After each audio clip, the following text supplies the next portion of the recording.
வணக்கம் மாணவர் நண்பர்களே. மாணவர் ஆற்றுப்படை நிகழ்வில் உங்களை சந்திப்பதில் பெருமகிழ்ச்சி கொள்கின்றேன். மாணவர்களாகிய உங்களுக்கு வழிகாட்டக்கூடிய அல்லது ஆற்றுப்படுத்தக்கூடிய ஒரு நிகழ்வை மூலம் உங்களை சந்திப்பதில் பெருமகிழ்வு.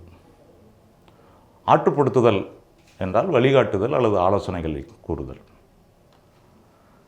ஒரு மனிதனுக்கு தன்னுடைய இயல்பும் குணாதிசயங்களும் இரண்டும் கூடி வரும் பொழுது அவனுடைய வாழ்க்கை மிளிர்கிறது.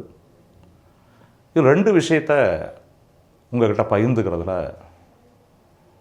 ஒரு பெருமகிழ்ச்சி. ஒன்று தார்மீக மதிப்புகள், அதாவது இதை ஆங்கிலத்தில் மாரல் வேல்யூஸ் என்று கூறுவார்கள். அடுத்த ஒன்று நெறிமுறை மதிப்புகள், எத்திக்கல் வேல்யூஸ் என்று சொல்வார்கள். இந்த ரெண்டை நம்ம தெரிந்து கொண்டு அதை நன்கு புரிந்து கொண்டால் நம்முடைய இயல்பு மாறும். இயல்பு எப்படி மாறும் அப்படின்னா, பெற்ற அறிவினுடைய காரணமாக அது செயல்படும் பொழுது நம்மளுடைய இயல்பு மாற்றி அமைக்கப்படும்.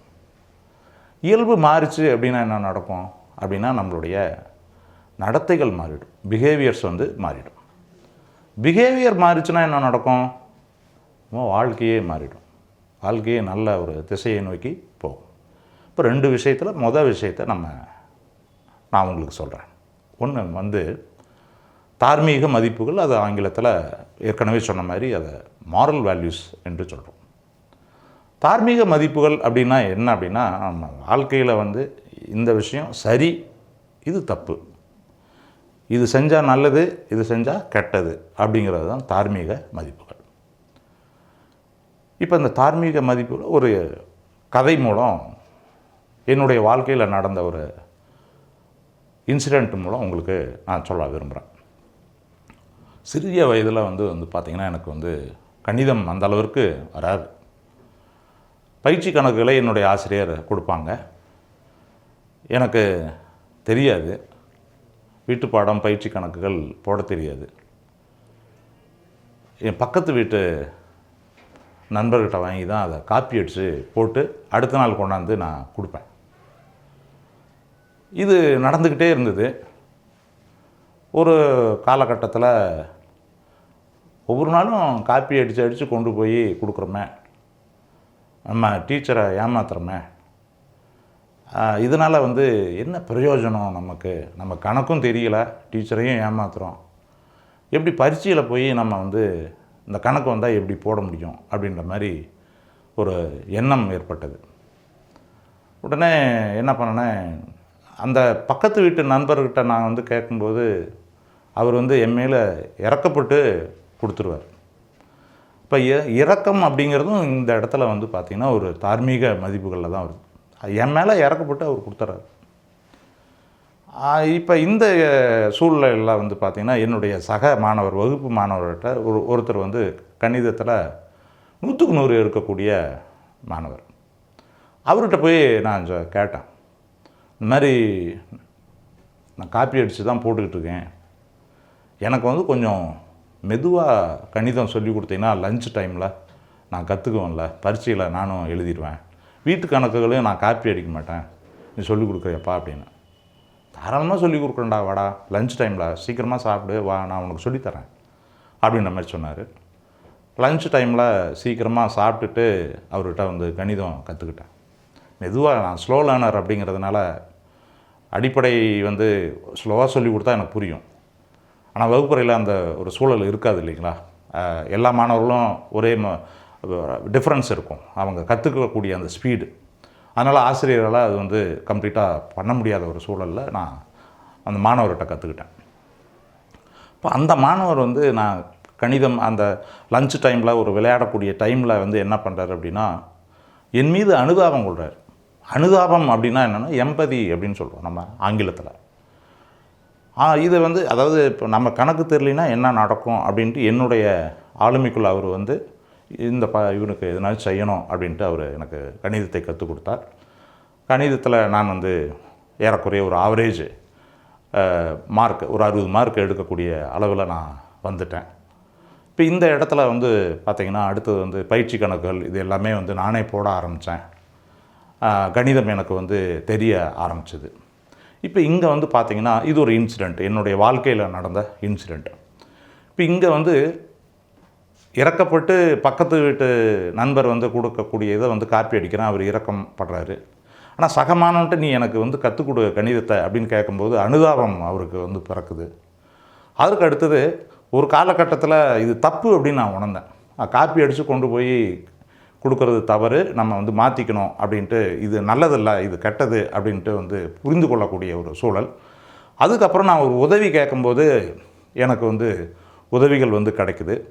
இப்போ அந்த வகுப்பு முடிஞ்சோடனே கூட இது நாள் வரைக்கும் எனக்கு கணிதம் சொல்லிக் கொடுத்த நண்பரோட இன்னும் கான்டாக்டில் இருக்கேன். அப்போ அந்த ஒருமைப்பாடு 2 பேர்த்துக்கிட்ட ஒருமைப்பாடும் வந்துடுது. ஸோ இங்கே வந்து பார்த்திங்கன்னா இரக்கம் வருது, அனுதாபம் வருது, நேர்மை வருது, இன்டெகிரிட்டி ஒரு 2 பேரும் ஒன்றா சேர்ந்து பழகக்கூடிய இது வருது. நல்லது எது கெட்டது எது அப்படின்னு தெரிந்து கொள்ளக்கூடிய விஷயம் புரியுது. அதனால் வந்து பார்த்திங்கன்னா நம்மளுடைய இயல்பு மாறுது, கேரக்டர் மாறுது, வாழ்க்கையே மாறுது. அப்படியே காப்பி அடிச்சுட்டு இருந்தேன்னு வைங்க, நான் வந்து பரீட்சையில் போய் என்ன ஆயிருப்பேன், ஃபெயில் ஆயிருப்பேன் கணிதத்தில். ஸோ நம்மளுடைய வாழ்க்கையை வந்து லிஃப்ட் பண்ணக்கூடிய அளவில் நம்ம வந்து விஷயங்களை புரிந்து கொள்ளும் பொழுது, நல்லது எது கெட்டது எது சரி தவறு என்று புரிந்து கொள்ளும்போது நம்மளுடைய குணாதிசயங்கள் மாறி வாழ்க்கையும் மாறுது. இது தார்மீக இது உங்களுக்கு நல்லா புரிஞ்சிருக்கும்னு நினைக்கிறேன். நீங்களும் உங்களுடைய வாழ்க்கையில் நல்லது எது கெட்டது எது சரி எது தப்பு எது அப்படின்னு தெரிஞ்சு நம்ம வந்து செயல்படணும் அப்படின்னு கேட்டுக்கிறேன். 2வது விஷயம் நம்ம வந்து இப்போ பார்க்க போகிறது எத்திக்கல் வேல்யூஸ். எத்திக்கல் வேல்யூஸ்னால் நெறிமுறை மதிப்புகள் அப்படின்னு சொல்கிறோம். நெறிமுறை மதிப்புகள் அப்படின்னா என்ன அப்படின்னா, முக்கியத்துவம் வாய்ந்த செயல்களை செய்யணும், சிறப்பான செயல்களை செய்யணும், சிறந்த வழிமுறைகளை பின்பற்றணும். இது 3 வந்துருச்சுன்னா அந்த செயல்பாடு முக்கியத்துவம் வாய்ந்த ஒரு சிறப்பான ஒரு மறக்க முடியாத செயல்பாடாக மாறிடும். இப்போ இதுக்கும் வந்து ஒரு நடைமுறையில் இருக்கக்கூடிய ஒரு இதை வச்சு தான் நான் உங்ககிட்ட பேச போகிறேன். சேலம் மாவட்டம் வாழப்பாடி ஒன்றியம் பழனிப்பம்புதூர் காலனி ஊராட்சி ஒன்றிய தொடக்கப்பள்ளியில் செந்தில் ஆசிரியர் அவர்களால் ஒரு சிறந்த நடைமுறை பின்பற்றப்பட்டு வருகிறது. என்னென்னா, ஒரு 2ஆம் வகுப்பு படிக்கக்கூடிய குழந்தைங்கிட்ட எந்த புத்தகத்தை கொடுத்தாலும் அவர் படிப்பார். இது எப்படி சாத்தியம் அப்படின்னு போய் பார்க்கும்போது, புத்தக பூங்கொத்து அப்படிங்கிற ஒரு திட்டத்தில் தமிழகத்தில் இருக்கக்கூடிய அனைத்து பள்ளிகளுக்கும் 800 புத்தகங்கள் கொடுத்துருக்கோம். அந்த புத்தகங்கள் எப்படி இருக்கும் அப்படின்னா, ஒரு புத்தகம் ஒரு படம் இருக்கும், ஒரு வார்த்தை இருக்கும். ஒரு பக்கத்தில் ஒரு படம் ஒரு வார்த்தை. இன்னொரு வகையான புத்தகங்கள் ஒரு படம் இருக்கும், ஒரு வாக்கியம் இருக்கும். அந்த புத்தகம் முழுவதும் அப்படி தான் இருக்கும். இன்னொரு புத்தகம் ஒரு படம் இருக்கும், ஒரு பேராகிராஃப் இருக்கும், ஒரு பத்தி இருக்கும், 4-5 வாக்கியங்கள். இன்னொரு வகையான புத்தகங்களில் 2-3 படம் இருக்கும், ஒரு 2-3 பக்கம் கதைகளோ அதை விவரிக்கக்கூடிய வகையில் அந்த உரைநடை இருக்கும். இப்போ இவர் என்ன நினைக்கிறாருன்னா, எத்திக்கல் வேல்யூஸில் நம்ம வந்து செய்யக்கூடிய செயல் வந்து ஒரு முக்கியத்துவம் வாய்ந்த செயலாக இருக்கணும் அப்படின்னு அவர் நினைக்கிறார். அது என்னவா இருக்கணும் அப்படின்னா, ஒவ்வொரு குழந்தையும் புத்தகங்களை வாசித்தா ஈஸியாக படிச்சிடும் அப்படின்னு நினைக்கிறார். அப்போ எழுத்துக்கள் தெரிஞ்சால் வாசிச்சிடலாம், அப்போ வாசிக்கிறத முக்கியத்துவப்படுத்தணும் அப்படின்னு நினைக்கிறார். இது ஒரு முக்கியத்துவம் வாய்ந்த செயல்பாடு. அதற்கு அடுத்தது என்ன பண்ணுறாருன்னா, அந்த முக்கியத்துவம் வாய்ந்த செயல்பாட்டை செய்கிறதுக்கு ஒரு சில சிறப்பான செயல்களை செய்கிறார். அடுத்தது இப்போ அந்த புத்தகம் தொகுப்பு இருக்கு இல்லைங்களா, அதை வந்து வகைப்படுத்துகிறார். படமும் ஒரு வார்த்தையும் இருக்கக்கூடிய புத்தகங்கள் தனி, படமும் ஒரு வாக்கியமும் இருக்கக்கூடிய புத்தகங்கள் தனி, படமும் ஒரு பேராகிராஃப் இருக்கக்கூடிய புத்தகங்கள் தனி, ஒரு படமும் 2-3 பக்கம் இருக்கக்கூடிய புத்தகங்கள் தனி. இது ஒரு கேட்டகரைஸ் பண்ணிட்டார். அதற்கு அடுத்தது சிறப்பான வழிமுறைகளை கையாளுறாரு. இப்போ பண்ணியாச்சு, அதை எக்ஸிக்யூட் பண்ணணும் இல்லையா, செயல்படுத்தணும் இல்லையா. என்ன பண்ணுறாரு அப்படின்னா,